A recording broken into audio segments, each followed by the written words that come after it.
Part 1 में हमने इन बर्गरिंग के प्रोसेस की बात की, पार्ट 2 में हमने इन बर्गरिंग के एग्जाम्स की बात करी और इस वीडियो में हम बात करेंगे कि आप ये क्लियर करने के लिए क्या क्या प्रिपरेशन कर सकते हैं और क्या ऑप्शंस अवेलेबल है। मगर रुक जाइए, अगर आप पार्ट 1 और पार्ट 2 देखे बिना यहाँ तक आ गए हैं तो मैं सजेस्ट करूंगा एक बार वो दोनों वीडियोस को चेकआउट कर लीजिए, देख लीजिए एंड देन वापस आके इस वीडियो को देखिए। प्रिपरेशन के बहुत सारे तरीके हैं। आप कहीं पर जाके फिजिकली क्लासेस अटेंड कर सकते हैं, आप अपनी म्यूनसिपैलिटी से चेक कर सकते हैं कि क्या वो कोई कोर्सेज अरेंज कर रहे हैं। कई ऐसी म्यूनसिपैलिटीज़ हैं जहां पर फ्री में लेसन्स मिलते हैं डच के, ऑल्दो उसकी जो वेटिंग लिस्ट है वो बहुत लंबी रहती है, तो इट विल बी गुड कि आप इमीडिएटली अप्लाई करें अगर आप उस राउट को फॉलो करना चाहते हैं। उसके अलावा कई ऐसी बुक्स हैं अवेलेबल जो कि आप खरीद सकते हैं, जो कि आपको हेल्प करेंगी to understand the culture and language better, and आप एग्जाम्स में भी उनको यूटिलाइज कर सकते हैं and it will help you to clear the exams. इसके अलावा बहुत सारे यूट्यूब वीडियोस अवेलेबल हैं, बहुत सारे यूट्यूब चैनल्स हैं जिन्होंने वीडियोस बना रखे हैं जो कि आपको गाइड करते हैं एंड एजुकेट करते हैं ताकि आप रेडी हो जाएं ये एग्जाम्स क्लियर करने के लिए। उसके बाद प्रैक्टिस एग्जाम्स, जिसके बारे में हमने पिछले वीडियो में बात करी थी, वो अवेलेबल हैं इन बर्गरिंग की वेबसाइट पे। वो एग्जैक्ट पैटर्न फॉलो करते हैं जो आपको रियल एग्जाम में मिलेगा, तो that also is a very good means of practising. उसके बाद आप डुओलिंगो टाइप के जो ऐप हैं वो यूज़ कर सकते हैं। बहुत सिंपल और बहुत बढ़िया ऐप है और मैंने उसको बहुत टाइम तक यूज़ किया था। उसमें आपको जो बेसिक वर्ड्स और एकदम बेसिक ग्रामर है वहाँ से शुरुआत होके और डिफ़िकल्टी लेवल बढ़ता ही जाता है, तो Duolingo is also a great starting point. और उसके अलावा पेड सब्सक्रिप्शन कुछ ऐसे बुक्स हैं या मेंबरशिप्स हैं जो आप खरीद सकते हैं जो कि आपको हेल्प करेंगे ये एग्जाम्स क्लियर करने में। So there are a variety of means to get educated and get yourself acquainted and get yourself ready to clear the exam. मैंने जो भी मटेरियल यूज़ किया है प्रिपरेशन के लिए उसकी मैंने एक प्रॉपर एक्सेल बना दी है जिसमें सारे डिफरेंट सेक्शंस अवेलेबल हैं और लिंक्स अवेलेबल हैं। उस एक्सेल का लिंक मैं डिस्क्रिप्शन में छोड़ दूंगा, तो आप रेफर कर सकते हैं अपनी प्रिपरेशन के लिए।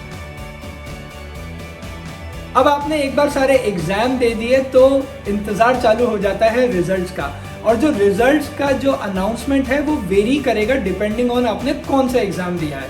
फॉर एग्जाम्पल रीडिंग और लिसनिंग, इनके रिजल्ट्स नॉर्मली 2 to 3 वीक्स में आ जाते हैं क्योंकि ये प्योरली ऑनलाइन है और इसमें कोई भी रिव्यू की ज़रूरत नहीं है, कंप्यूटर बेस्ड एग्जाम्स हैं। राइटिंग का जो है वो आता है 4 to 8 वीक्स में, क्योंकि वो एक पेन और पेपर वाला एग्जाम है तो किसी को चेक करना पड़ता है आपके आंसर। स्पीकिंग सेम, क्योंकि आप उसमें अपना रिकॉर्ड करते हैं तो वो भी करीब 4 to 8 वीक्स में आता है। KNM अगेन 2 to 3 वीक्स में आ जाता है क्योंकि वो फुली कंप्यूटर बेस्ड और फुली ऑनलाइन है। तो डिपेंडिंग ऑन आपने कौन सा एग्जाम दिया है, the time for the result will very. Exam के जो रिजल्ट्स हैं वो वाया पोस्ट आ जाते हैं। सो अगर आपने एक दिन में एक पेपर दिया है तो उसकी एक सेपरेट पोस्ट आएगी, बट मगर अगर आपने एक दिन में मल्टीपल एग्जाम्स दिए हैं जो कि पॉसिबल हैं तो वो सारा एक ही पोस्ट में आ जाएगा। उसके अलावा आप जो मैंने टाइमलाइन डिस्क्राइब करी उसके अराउंड इन बर्गरिंग की वेबसाइट पे जो माइन इन बर्गरिंग है वहाँ पे जाके चेक भी कर सकते हैं, क्योंकि हो सकता है पोस्ट आने में थोड़ा 1-2 दिन का डिफरेंस आ जाए, वेयर एज जो ऑनलाइन है वेबसाइट पे रिजल्ट पहले अनाउंस हो जाए, तो आप वो भी कर सकते हैं। सबसे पहली टिप कि जो बेसिक और सिंपल वर्ड्स हैं उसको अपनी डे टू डे कॉन्वर्सेशन में स्टार्ट करना चालू करें। For example good morning, good night, tata, bye bye, मैं ग्रोसरी लेने जा रहा हूँ, ये जो सिंपल चीज़ें हैं और सिंपल वर्ड्स हैं, मैं वॉक पे जा रहा हूँ, रन पे जा रहा हूँ, खेलने जा रहा हूँ, इनके जो डच वर्ड्स हैं इनको अपनी वोकैबुलरी में धीरे धीरे शामिल कीजिए और इनको अपनी कन्वर्सेशन में लेके आइए। टिप नंबर 2, जितना ज़्यादा पॉसिबल हो उतने ज़्यादा प्रैक्टिस एग्जाम्स दीजिए। इन बर्गरिंग की वेबसाइट पे तो कुछ एग्जाम्स लिस्टेड है, बट उसके अलावा भी आपको फ्री प्रैक्टिस एग्जाम्स मिल जाएंगे ऑनलाइन अगर आप सर्च करें। कुछ लिंक्स शायद मेरी एक्सेल में भी अवेलेबल है, तो जितना ज़्यादा पॉसिबल हो सारे प्रैक्टिस एग्जाम्स कीजिए, because it will help you more and more to get hold of that particular exam and language. Tip number 3, months, days, numbers time, weeks, इनके जो डच वर्ड्स हैं इनको एकदम पक्का कर लीजिए, क्योंकि बहुत सारे जो एग्जाम में क्वेश्चंस आएंगे हो सकता है उसके आंसर्स आपको इन्हीं में मिल जाए।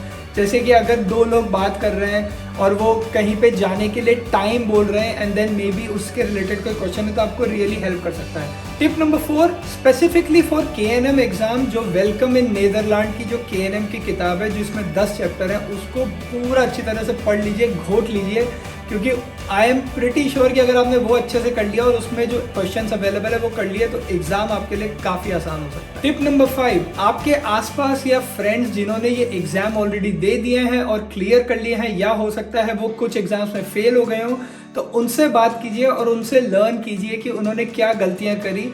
क्योंकि मैं भी जब ये एग्जाम्स की प्रिपरेशन कर रहा था तो मैंने अपने फ्रेंड से बात करी एंड समझा कि उन्होंने क्या गलती करी, सो दैट मैं वो रिपीट ना करूं। Tip number 6, to the point रखें अपने आंसर्स। स्पेशली जो स्पीकिंग का फर्स्ट सेक्शन है जिसमें कोई आपसे क्वेश्चन पूछता है और आपको उसका आंसर देना है, तो बहुत लंबा चौड़ा और बहुत फैंसी आंसर बनाने की बिल्कुल भी जरूरत नहीं है। एकदम क्रिस्प और प्रिसाइज रखें, क्योंकि अगर आप ज़्यादा लंबा बनाना चाहेंगे तो हो सकता है कि ग्रामेटिकल मिस्टेक हो जाए एंड आपके हो सकता है उसमें पॉइंट्स कट जाए। तो बिल्कुल क्रिस्प और प्रिसाइज रखिए।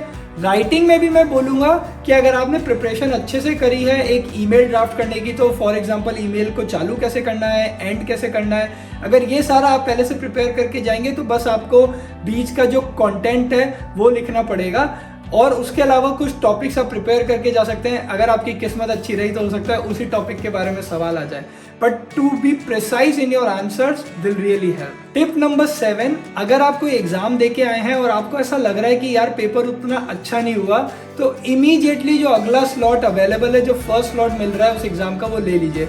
क्योंकि क्या है कि एक रिदम रहेगी और एक फ्लो रहेगा, तो हो सकता है कि आप सेकेंड अटेम्प्ट में बेटर करें कंपेयर टू फर्स्ट टाइम। मैंने जो ये गलती करी कि मैंने स्पीकिंग का जो फर्स्ट अटेम्प्ट दिया और जो सेकंड अटेम्प्ट दिया उसमें कुछ महीने का फ़र्क था, और फिर थर्ड तो मैंने बहुत ही बाद में दिया। लकीली मैं थर्ड में पास हो गया, but I think it's a good practice कि आप 2 एग्ज़ाम के बीच में जो गैप है वो कम से कम रखें। एक बार आपने जो सारे एग्जाम्स हैं वो क्लियर कर लिए तो 2 हफ्ते के अंदर आपको एक इनबर्गरिंग डिप्लोमा आ जाएगा, and then that will become the important document जिसको आप यूज़ करके नेक्स्ट स्टेप्स की ओर बढ़ सकते हैं। अब नेक्स्ट स्टेप्स 2 हो सकते हैं, या तो आप एक परमानेंट रेसिडेंसी अप्लाई कर दें, या फिर आप डच सिटीजनशिप के लिए जो नेचुरलाइजेशन का प्रोसेस है वो इनिशिएट कर दें। दोनों की टाइमलाइन में और प्रोसेस में काफ़ी फ़र्क है। मैं अभी किस डायरेक्शन में जाऊंगा ये मैंने खुद में भी डिसाइड नहीं किया है, बट अभी मेरे पास डिप्लोमा आ गया है and I am still figuring out what I will do next. But timeline के पर्सपेक्टिव से अगर मैं बताऊं तो परमानेंट रेसिडेंसी का जो कार्ड है वो आने में ऑलमोस्ट 2 से 3 महीने लग सकते हैं, whereas the naturalisation process takes much longer, उसमें ऑलमोस्ट 1 साल से ऊपर का टाइम लग सकता है। So depending on what suits you, आप किस में कंफर्टेबल है और आप कैसे देखते हैं अपने आने वाली ज़िंदगी, आप one of the option select कर सकते हैं। सो यहाँ पे ख़त्म होती है हमारी 3 पार्ट की सीरीज जो इनबर्गरिंग की and the road to Dutch citizenship.